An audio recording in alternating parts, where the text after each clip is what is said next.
Hello and welcome to Module 3. So let's go ahead and get started. This is the PowerPoint, and in a moment I'll show you the module and the contents over there. But we are talking about translations and interpretations for government agencies.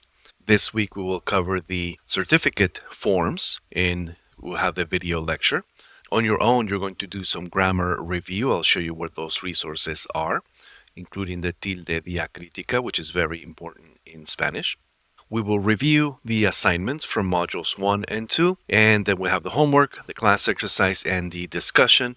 And this week I'll show you the study guide for modules 1 through 3 because there's a quiz on module 4. And of course, we have the deadlines for the module. When you turn in your assignments, remember to follow this naming convention. You put your first name, your last name together, dash homework number 3, or homework 3, homework 4, depending on the assignment. The MLA format, the Modern Language Association, is used in most colleges. So if you're going to transfer to a 4-year college or university, this is what is used. So on the left-hand side, you put your name, the name of the professor, the course name, the date. You're going to turn that in and make sure your assignment is double-spaced. That is the MLA format. And if you're going to transfer to a 4-year university, then it's important for you to get used to that format now. Above Module 1, you have this information on the certificate request forms. So as you're getting closer to earning the certificate and or your associate's degree, it's important for you to check this out. So this is under the Business Applications Certificate Request Forms above Module 1 in the resources. So check that out. Also recommend that you check the Spanish resources that we have available for you above Module 1. This whole section, Spanish Grammar Rules, is recommended for people who are not as strong in Spanish or who could get better, and we can always get better. Everyone can do better. So parts of speech in Spanish, syntax in Spanish, oración versus enunciado, estructuras gramaticales, el punto y la coma. And here, if you are not working in a format that has native accent marks, tildes, these are the codes, the ASCII codes you can use to get those accent marks. So check out these resources. If you remember from homework 1, we had this assignment on the census video to have the subtitles. So check this out. Is in your resources. I'll show you where those are so you can check your assignments on your own and see how you did, compare what you did to what is here. I graded some of these assignments recently and some of your subtitles were just simply too long. Remember that when you have subtitles, you have a very limited set of time. Reading is not as fast as listening. So you need to have subtitles that are concise, that are to the point. Of course, they need to be accurate, and then they need to fit the timing of the scenes that are in the video. So check out this video on how, even though the English could have been a little bit longer, the Spanish might have been placed a little bit more concisely to fit within the time frame. Class exercise 2, we're going to review these. Remember that we had you assess these slides over here, this information. So what happened here? Me importa proteger a los trabajadores que hacen posible, no que lo hace posible, que los demás nos quedemos en casa. Que los demás, le falta el acento, nos quedamos en casa. Gracias. So what happens here? The first lo needs to be deleted. Hacen is with a C, not with an S. And it needs to be plural, hacen posible. Los trabajadores hacen posible. So this is the concordance, subject and verb. De más needs an accent mark, a tilde right there. Y que nos quedemos, no que nos quedamos en casa. And of course, in Spanish, you always have an opening exclamation point, opening question mark. So these are the corrections. It's also in the module, so I'll show you where that is. And in fact, we'll go to the module in a moment to see all those corrections. Here are just some of them. This is a link to conjugation of verbs if you need that. All these signs were in the assignment. We'll look at those in the module as well. Here are the suggestions and corrections, and I'll show you those in the module. Same thing here. Remember these assignments over here. You had these two correct as well. So we'll look at those in the module. Also in the module, we'll see the homework 3, class exercise 3, and the discussion. We'll look at that then in the module. When you are working for government organizations and we're translating, these are some of the suggestions and recommendations. You have your document, something that you're translating. Open a Word document or a Google Doc if you're familiar with either one. You need to select the Spanish language in the document so that spell check will be activated and you can see anything that's misspelled. Sometimes it'll show you grammatical issues as well. So it's important that you select Spanish as the language of the document. Make sure you know who your audience is. Who is this intended to? Is it for adults? Is it for children exclusively? Then that'll tell you whether you're going to use the formal or the informal. Usually when you're speaking to kids exclusively or primarily, you tend to use the tú format. Otherwise, anything else is usted, just to be proper. And we'll see that in one of the assignments. So you copy and paste the English text and write over it. Or if you already have the document in this Word format, in this Google Doc format, then what you do is just replace the text that is there. That way you keep the same formatting as much as possible of the original text, and it's going to give you a good look and feel of the original in the translation. Make sure you spell check, you proofread, edit, spell check again, go through it, polishing it, etc. And when you already have translated names of government agencies, use those. So don't reinvent the wheel. In the group assignment, we're going to look at some government agencies and some community agencies as well. And if they already have a standard translation for their organization, be sure to use that. Don't reinvent the wheel. And of course, check the deadlines. We will have the study guide for modules 1 through 3. And the quiz will open in module 4. It's going to be multiple choice and true or false, so it's very easy for you to see that. And remember your discussions.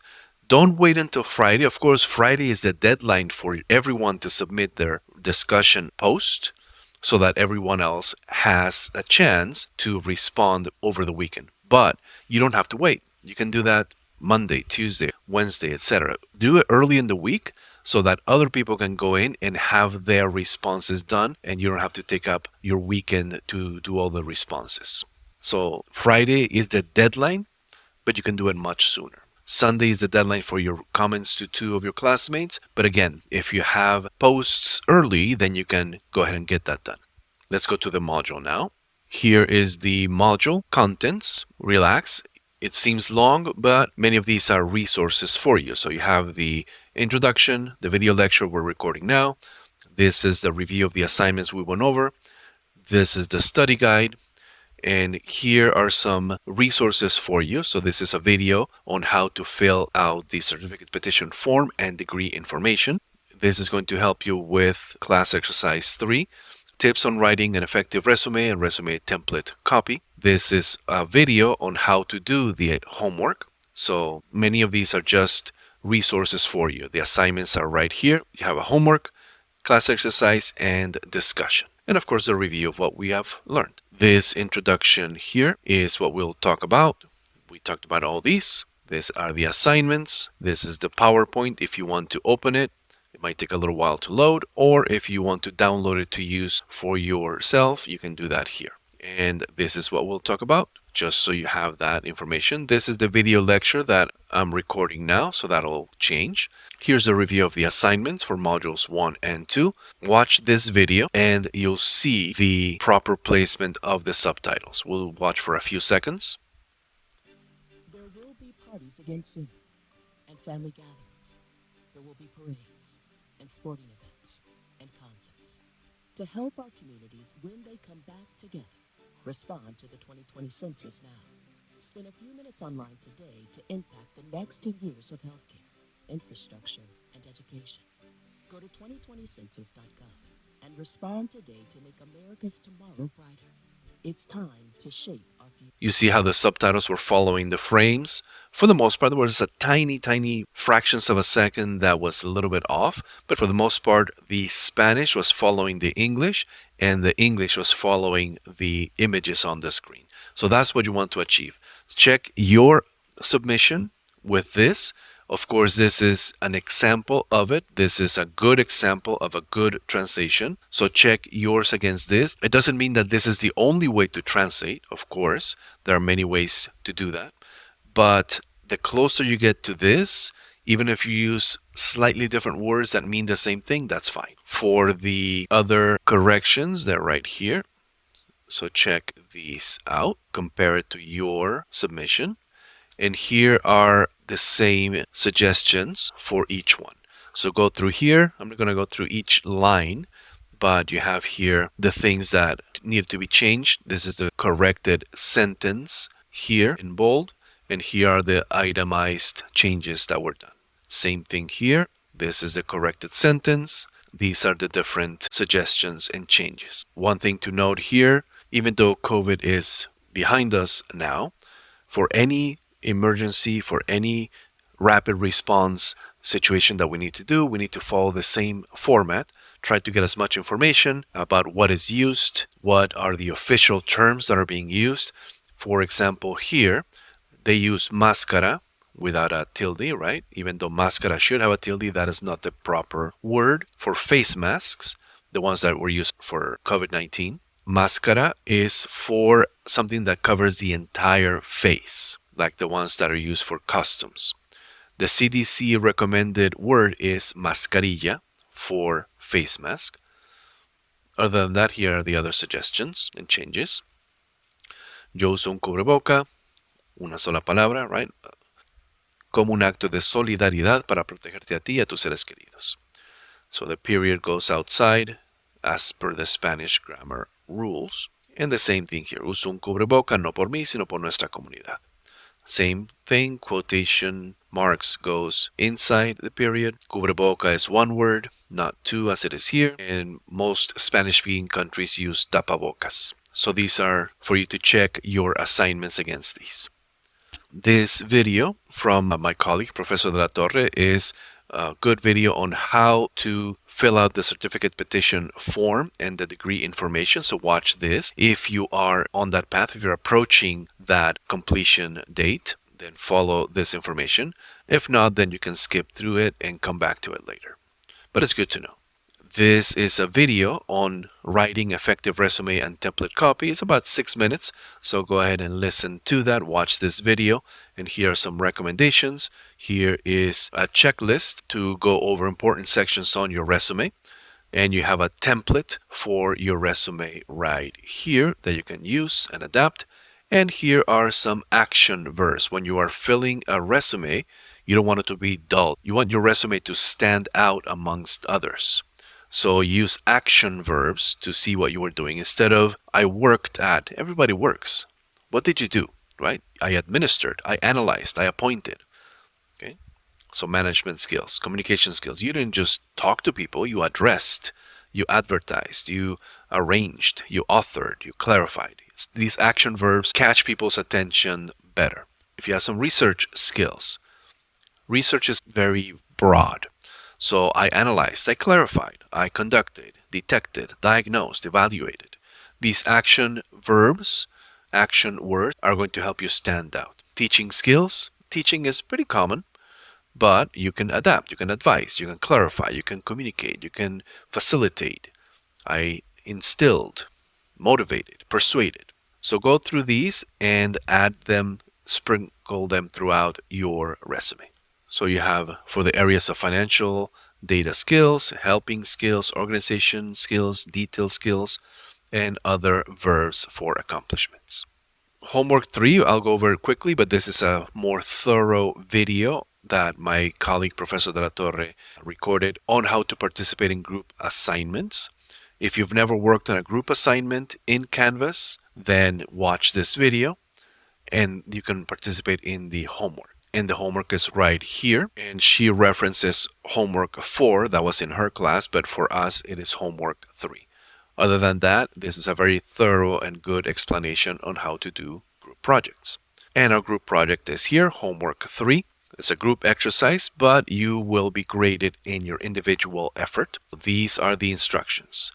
You're going to work on your group homepage, watch the tutorial video that I showed you in the previous section on how to do that. When you go to your page, you are assigned to a group. We have group 1 through group 12. Go to your group page, and then you're going to have the discussion there. This is like having your own blog page. You can communicate there with your partner only. Of course, I can be there and I can monitor your conversations as well. So your group discussion or your group is first five. So these are the parts assigned per group. You're going to use this document. This is the Word document. This is for your reference only, but you're going to work on the Google Doc. So everybody's going to be working on the same document. So these are the bullet points assigned to group 1. You're going to be doing these bullets. Groups 2, 3, and 4, you're going to be doing these bullets up to here. 5 and 6, you're going to be translating this section. 7 and 8, half of this for each group. 9 here. 10, 11, and 12. 12 is right here at the bottom. So work on your section. Before you work on your section, discuss with your partner how you're going to divide the translation assigned to you. And once it is translated into Spanish, you both are going to work together on that in your group. Then you're going to check grammar, accents, etc. You're going to give feedback on each other regarding your translations. For example, your translation, necesidades básicas, is missing the accent mark on the A. And or I suggest that you use para el desarrollo instead of desarrollar. Something like that. So have a meaningful dialogue and collaboration. And once you do that, you're going to copy and paste your translation into the Google Doc in part 2. So I'll be checking in your groups. I'll monitor that, give you feedback on your progress. But I'm not going to assign the sentences per person. In your group, you decide who's going to do which paragraph, which sections, etc. So review the set of sentences that are assigned to your group, and then someone take the lead and say, hey, I'm going to do this sentence, that sentence, these 2 bullet points or 3 bullet points, whatever it is for your group. Once you translate the section, you post it back in your group discussion, and then once you agree that it is the final translation, each of you will submit a Word document only. You're going to be working in a Google Doc, but your submission in Canvas can only be Word, in Microsoft Word. To the translation, you're going to submit a Word document with the translation of the paragraph you were assigned as a group, and then submit it here in this section in Canvas to get your points. Then after you both make a decision on what you want to change or not, once you're happy with your renditions, you can copy and paste all of your assigned section into the Spanish translation in a Word document, and then you submit it here no later than the due date. The part 2, where the whole class is going to collaborate, is here. You're going to take the lead, go to this link. Once you are there, you will find your assigned English section sentences and paragraphs, and you will copy and paste your Spanish translation, delete the English, and just leave your Spanish translation. One caveat that I want to present to you is that when you are copying and pasting, if you copy and paste something in the link, these are active links. So if you copy something, you're going to remove this link. So you do not want to do that. You want to have a final document when you are done. So when you copy and paste, don't copy and paste the whole thing, because if you copy and paste something here, it might remove the link. If you only copy it here, the name is not going to be hyperlinked. So you need to have a final document that resembles this one here. So Help Me Grow Orange County, connecting families with young children to resources, including basic needs, developmental, learning, and behavior resources. So translation of this, be sure to preserve the hyperlink, and translation of this. Same thing here, do not delete the link to 211oc.org. And the same thing with the rest. Work on your sections for group 1, groups 2, 3, and 4 for this entire section. And if someone takes the lead and translate the section headings, that'll be a big help. These are not assigned to any particular group, but you can choose to do so. And that's that assignment. Class exercise 3, you're going to upload your resume. So back in BA130, for those of you who have taken it already, we researched interpreter translator jobs, the industry, the forecast, etc. You search for job leads. And now we take it a step further and you will upload your resume for this assignment in Word format. You can have a template right here that you can use. This is optional if you need help on how to write your resume. This is a video that my colleague, Professor De La Torre, who's also a coach for employment, etc. She talks about how to develop your resume, do's and don'ts, cover letter, etc. So go ahead and do that. The due date is at the end of module 4. So you have 2 weeks to complete this assignment, but don't wait until the second week. Start working on it because you might want to revise and go through it, change some action words, etc. So this is due in module 4. And finally, the group discussion. This is going to be on podcasts. And you can read the assignment here. The purpose is to develop your listening skills and to comply with the student-to-student and instructor-to-student weekly interactions from the college. So you're going to discuss a podcast. You get to select a podcast of your interest and how it relates to this class, to your goals, to your career, to your planning, etc. So here are the instructions. Here's an example of how you can do that. This is a link as an example. Here are more instructions on uploading media for you to follow if you're going to embed the media. And if you want to follow something specifically related to translation and interpretation, this link takes you to the podcast from the American Translators Association. If you have any questions, let me know. And here is the review of everything we will have learned in this module. All right, that's it for this week. Have a great week and see you later.